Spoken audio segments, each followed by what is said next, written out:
Hello, and welcome to Andrew Broussard Watercolors. Today, we're going to do a fast and loose tonalist watercolor landscape painting using three colors from Daniel Smith: yellow ochre, burnt yellow ochre, and Italian deep ochre. So I'll probably refer to them as yellow, deep, and burnt throughout this painting. The other thing we're using is a 9x12 pad from Meeden. This is 100% cotton and it's hot press. By the way, if you ever want to pick up or try some of this paper, I have an affiliated link down below, and you can use code Andrew for 10% off, and that will also send some money my way, which I can then use for more art supplies. So, that being said, let's first grab a towel. Okay, got my towel. So, I tried this combination yesterday, and I didn't like the results of my composition. But I was seeing some value in this kind of triad as a potential sketching palette. I had created kind of like an open scene yesterday. I was thinking of a Charles Dobie painting from the 1800s. And I'm going to do more interior that I'm more used to so I can really get the vibe going. So this is just yellow ochre, just seeing where I want my land, maybe a little waterway, how I want my background to be, etc. I've been very, very used to using the Stonehenge Legion 90-pound toned paper. So just working on tones lately is making working on white a little difficult. Me and Joe Menza and Matthew Clemens, we have a group chat and we talk quite a bit. And they're other painters, and Joe Menza has his YouTube page. And we were talking about different papers and materials. And I think paper might be, and it seems like it comes down to paper maybe being the biggest thing that affects what you're doing. And I am of the belief that once you find a paper you like, it's pretty good to stick with that one. So if you change that element, you start getting some a little bit of setbacks. But it also adds a little bit of freshness. It adds a change and a different feel to your paintings. I think we'll have a lot of foliage over here, come up again over here, have an opening right there, landmass.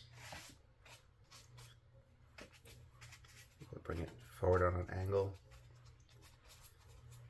Okay. So the Daniel Smith yellow ochre, I haven't used it that much. Maybe this is the third session. And I believe when I was looking at the Daniel Smith website, it had said that it was not as opaque as other brands. I think that's why it's washing so softly. This is the deep that I'm now playing with and looking for how I want to build up this. Let's bring it here.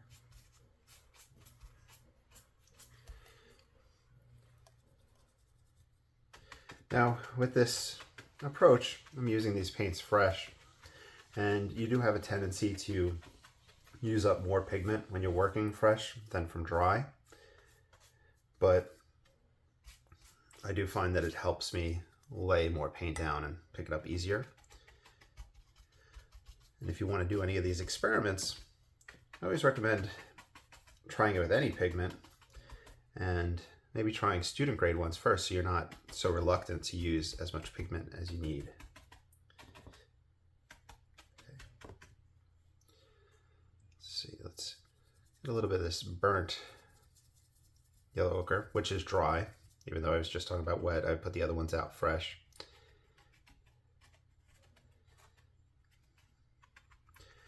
This is going to pop forward in the picture plane.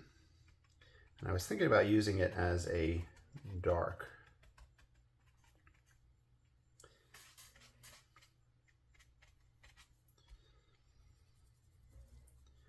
And as usual, you're always welcome to follow along, sign your own name, and sell anything you do when you follow.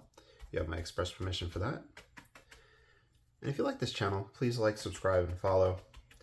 And if you want to support the channel, I have the Patreon and other links down below. And I take that money and put it back into art supplies. So thank you to everybody that supports in that fashion.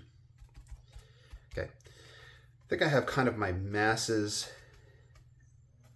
ready and kind of prepared mentally. I'm going to grab the #1 rigger. I'm going to grab some of the yellow ochre deep. And I'm going to go wet and wet. And it's going to be very loose and fast. And this creates the illusion of depth in the sense that these guys going in and softening will set back, and then as you paint over and closer to us, it will get more crisp, and so you have that variation there.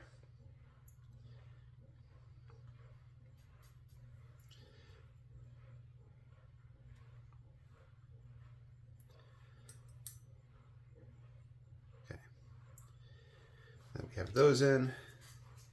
Let's put out, let's see, I'll just grab straight from here.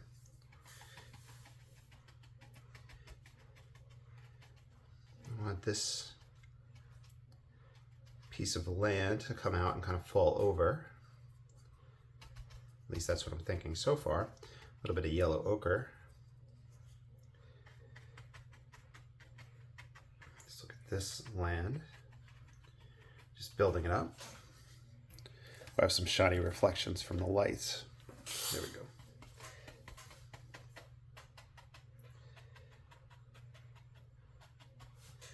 You could of course use the paper towel if we want to lift and move things around.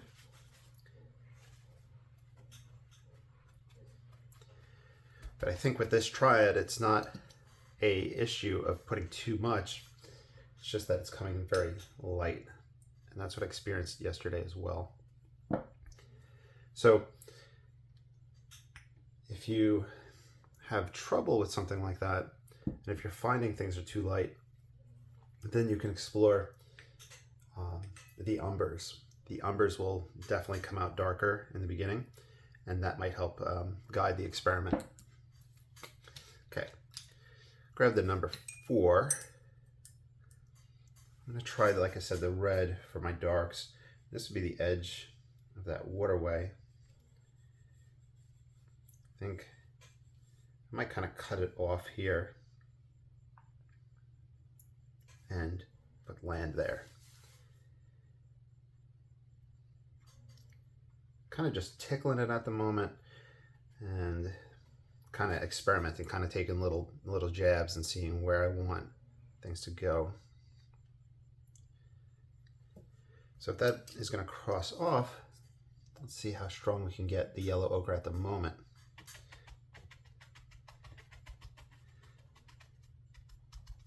Because now we have this crossing in front.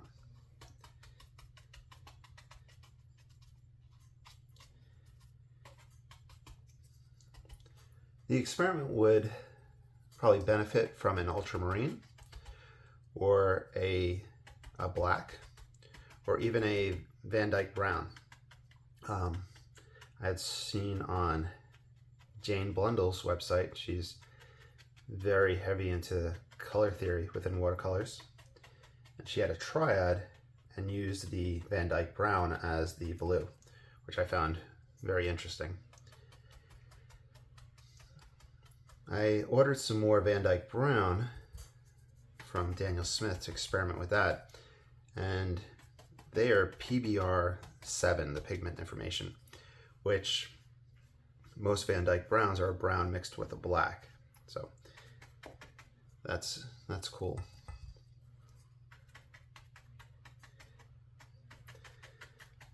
I also ordered some Naples yellow, and they're Gambage.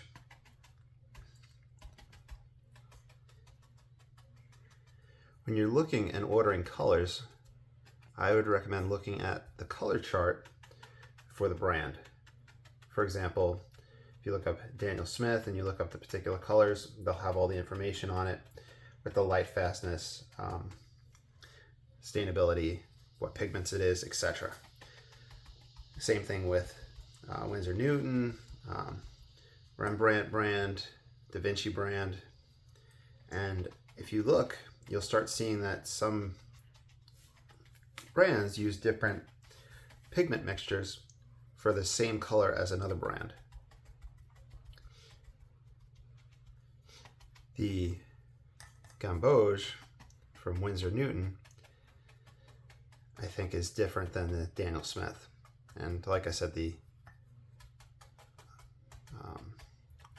Van Dyke Brown is different too. Okay. So it's just building up through kind of stippling and stabbing.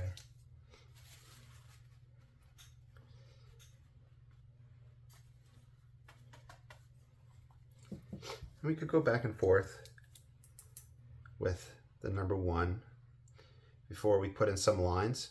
They're very faint here, here, here, here, show through, here, here, here. But that's the goal. And try not to pass directly over the previous lines that you made if you see them, because then it's kind of pointless, unless you had put them in there as a preparation for building up that.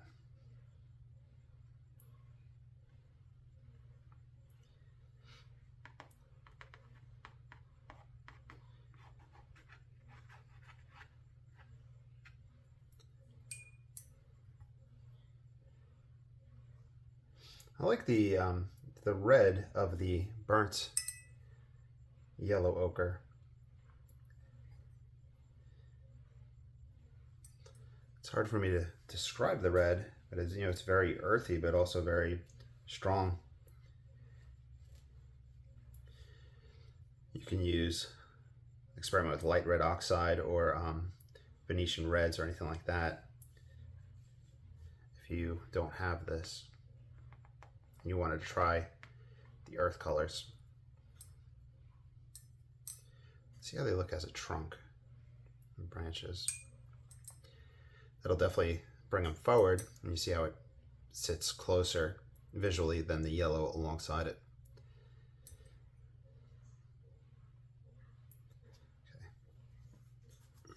Okay. All right. We'll grab some more yellow ochre, stipple in. Now I'm not going to stipple over the whole thing. I'm varying my spots, leaving some areas untouched at this time. And that is to create variations and changes in value and saturation, etc.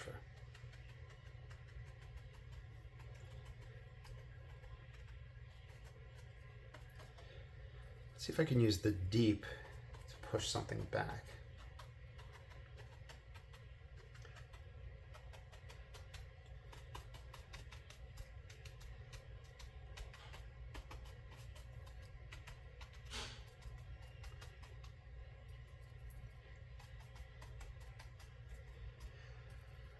So this triad definitely has a bright, warm feeling to it.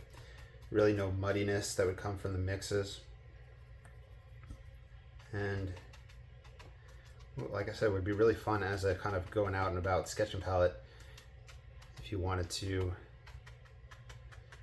catch a warm day or a glowing sunset.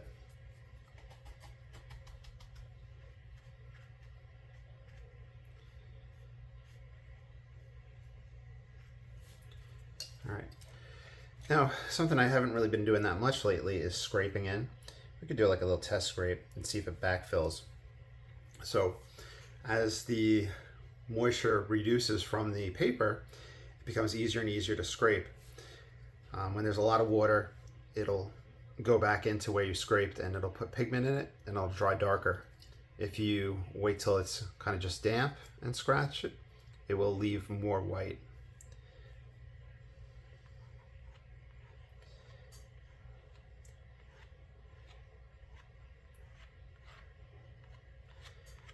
Just seeing what type of ideas I can put in. You could also use little tools like this or your fingernail to move pigment that's already there. Just get some different textures in.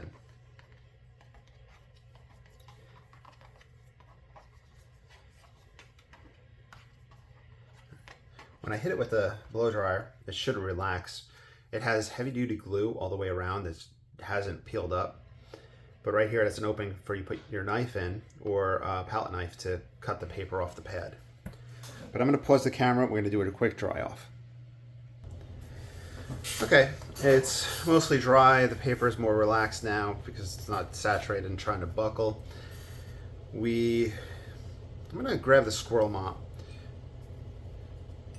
just since it'll hold more pigment and allow me to experiment more. I think the biggest risk in this experiment is using this red for darks and shadows. So I want to approach that a little bit slower just because I'm feeling a little unconfident with that.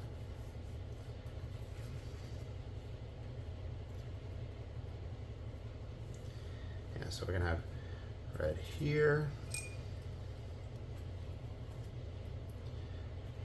On this one, hey Percy Poo. So I have a window right here, a big one with a windowsill, and Percy was sleeping in it, so now she's coming out.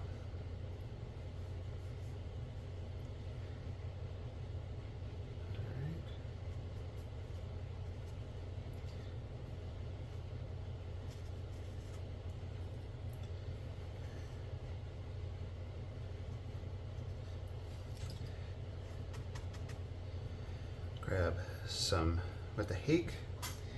Now, I don't clean my hake during the process, so that's sometimes why I reach for a squirrel mop or something like that that might hold more pigment and more water.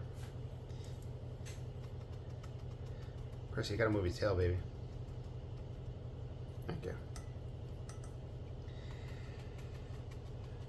So this hasn't been cleaned. It's been used since the beginning of the painting, and I haven't added any more water.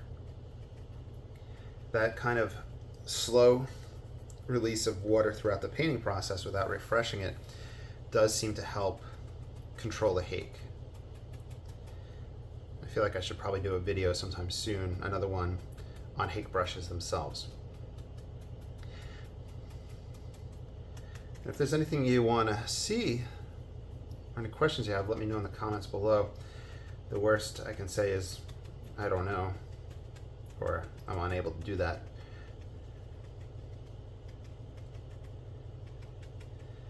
This edge is very high, this cliff. It's turning into kind of a cliff.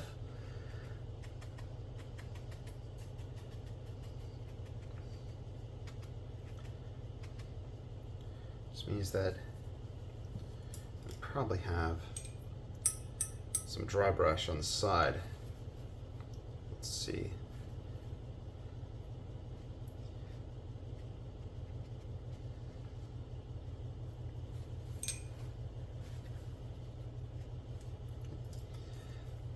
Percy, I gotta move this. Jeez, it's right here.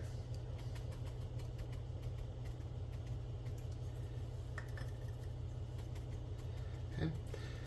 Now, I pretty much created a damp spot with all that, but now I can go in and scrape. Do a little side scrape, see if we can catch texture at the edge of rocks. And regular scrapes to create grass and foliage.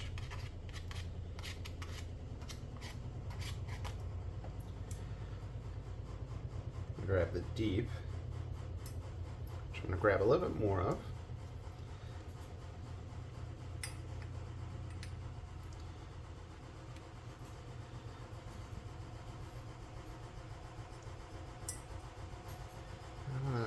Let's see what type of tree trunks I can put in. made a mistake on this first one. I went straight up. It really does help if you break up those lines and start putting curves into those tree trunks.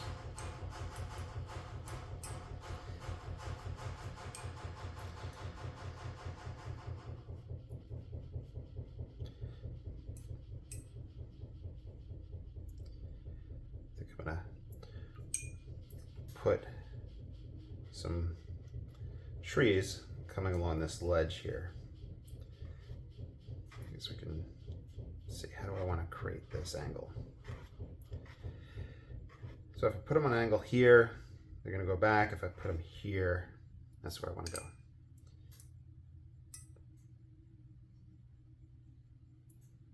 Let's grab the number 4. Number 4 for the convenience of not having to dip, dip, dip over and over again.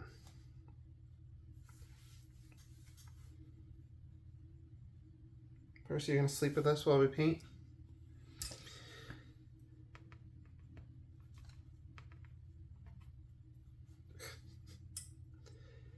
She's really funny.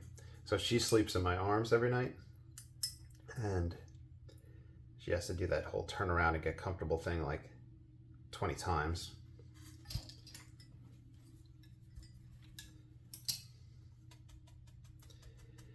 Okay.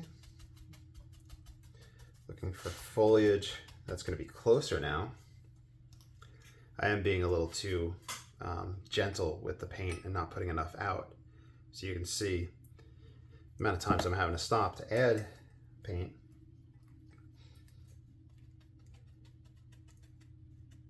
There we go.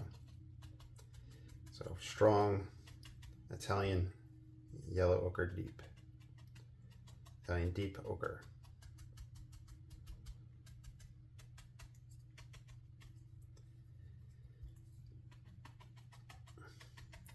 I've been doing a lot of oil painting, and my compositions are changing because of that.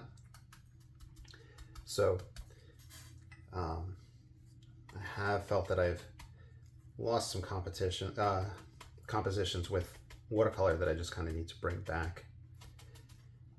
But that being said, I've been exploring a lot of the earth pigments in oils, and some of them are really awesome.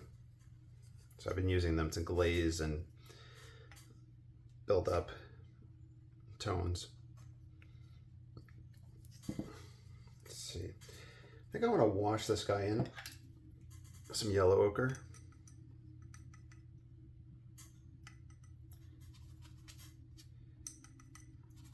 See if I can bring a lot of life and strength to this foreground.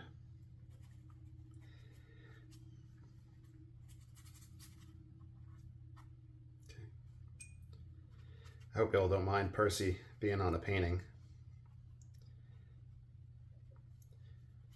So this is heavy application of this yellow ochre.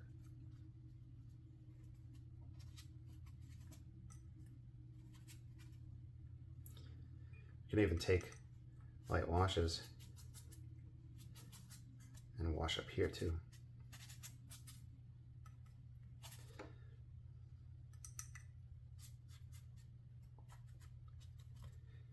I like to paint to the edges. It really gives me a sense of completion. And is she on top of my scratchy thing? Let me pause for a second. All right, I have this tool that Mr. Mark had made for me, and I think Percy's on top of my cut up credit card. So I'm just going to use this just to get some random marks in there, just to add variations. Looking at oil painters from the 1800s and watercolors from the 1800s, and just art in general, you start seeing a lot of random marks, and those random marks really do build up to a picture, to a true thing, which is really cool. And last month I had paid for a subscription to Eric Copel to watch some of his videos on Instagram, and they're behind a subscription for like $10. But for oil, it was definitely worth it.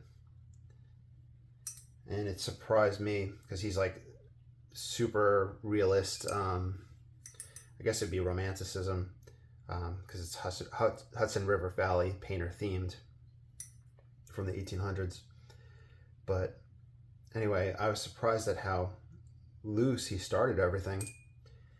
And when he did layers, those layers seemed very loose as well. And it came together to something that looked like masterful. And that had me thinking a lot, especially last night. I was thinking about that initial wash that I do and how loose it is, but then tying everything together at this stage. I think that approach and that mentality is what helps me the most.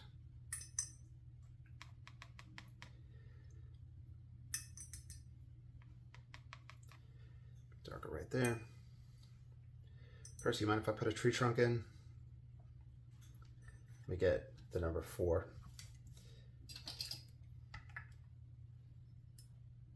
Okay, so this is the burnt.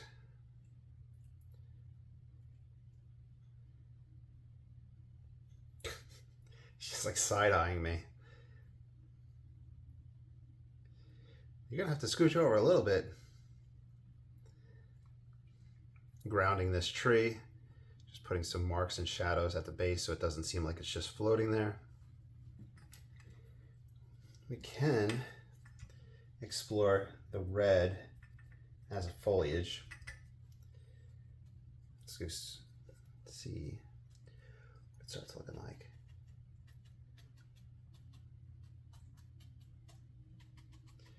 Ground these trees.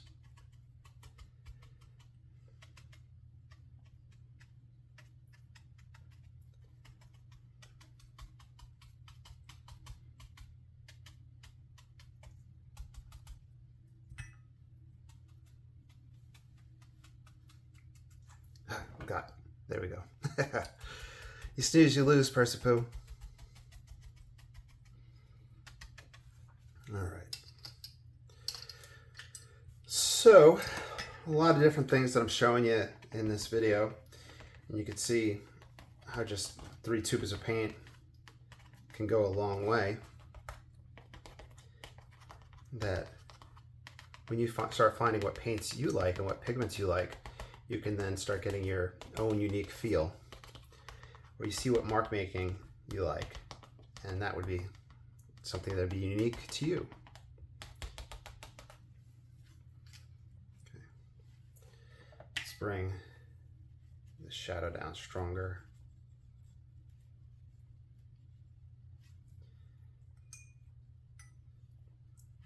This would be darker. And I think some foliage hanging out and over.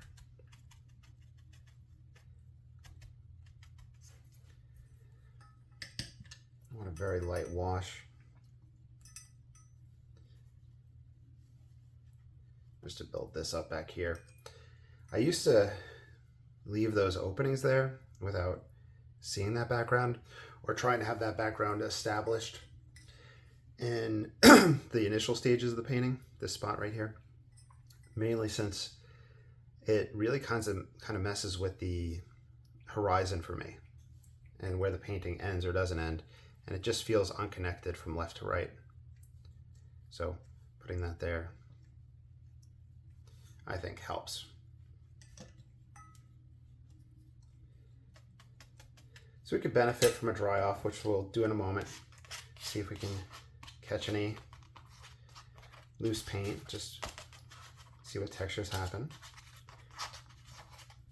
I'm gonna hit it with the blow dryer. Okay, so while drying, a few ideas. Let's try to scrub out. This is just an oil painting brush that I grabbed yesterday to use for scrubbing out. All I do is just kind of wet it and move it around, and then use the paper towel to lift it off.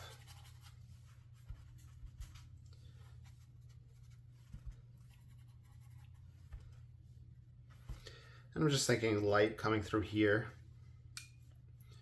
Also wonder if we can lift right there, get more light coming in. And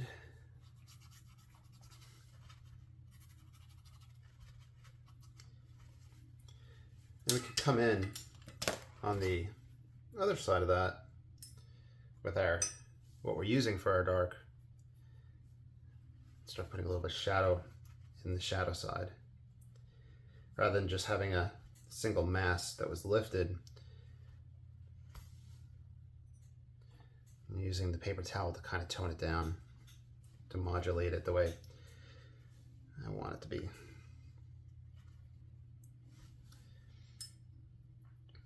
Another thing I was thinking about the dry off that might be beneficial for y'all to think about is that these three aren't that saturated,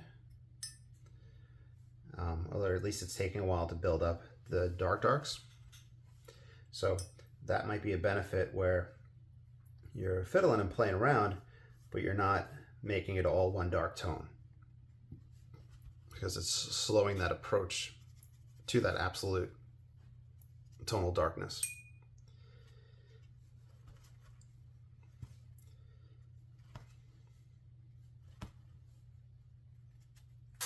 Okay. Now, using number 4, a little bit more water. I want to find some other trees. Now it is passing over some of the background trunks, which is fine, but I just don't want to go directly over and block out that trunk entirely. And here's a great time for you also to get your own flair into things and how you want to have these different strokes take place.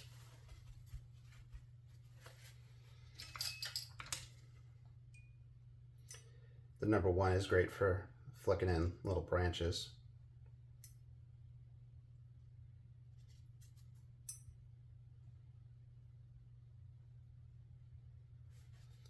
I'm going to come in with the hake. Still really haven't added any water to it.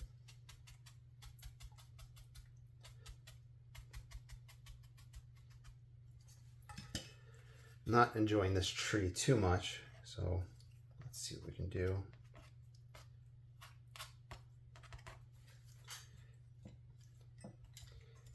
This I would benefit from some dark here, some shadow. Trying to get that to take place.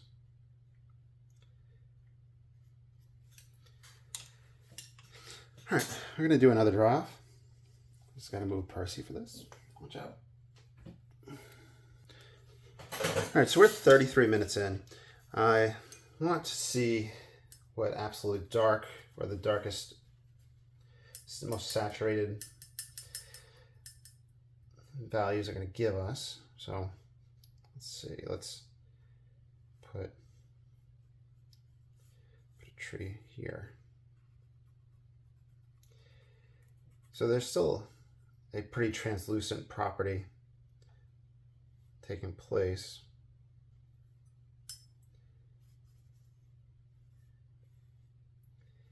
And I would love to have maybe a burnt umber or a raw umber. Could also round out this palette if you wanted darks.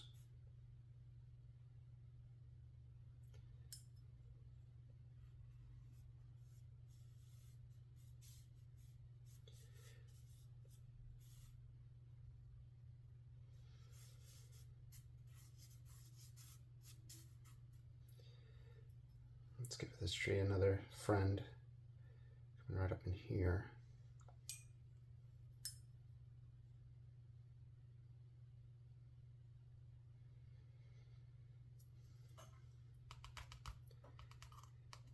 All right, shadow.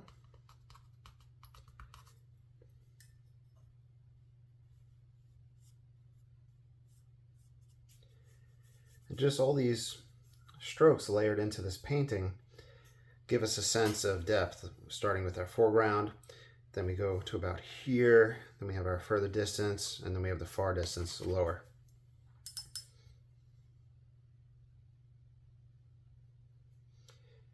But hopefully you can see how transparent this one wants to be.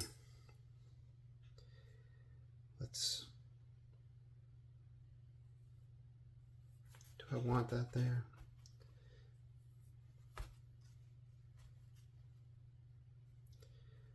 Probably not. I think compositionally I just want these foreground trees here. Okay. Let's see what the hake can do for us texture-wise. This is the deep. Once again, the hake hasn't been washed or had any more water added to it.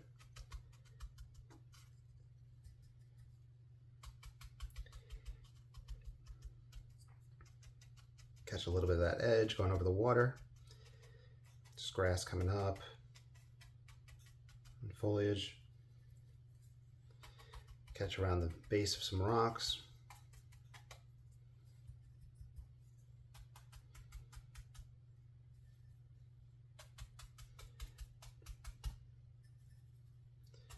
Now it's just kind of random. Seeing what we can do.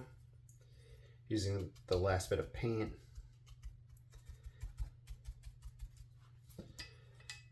And everywhere has wet paint at this point, so just kind of randomly scraping over it and just seeing what it will allow. The tree trunk is still wet, so I can put in highlights in it. Let me pause for dry off and we'll see where we're at. All right, so I think for brevity's sake, I'm going to stop it here. We're at 37 minutes. I hope you enjoyed. Please like, subscribe, follow, and check out the Patreon and the Etsy, etc. Thank you for your support, and you'll have a great day. Bye.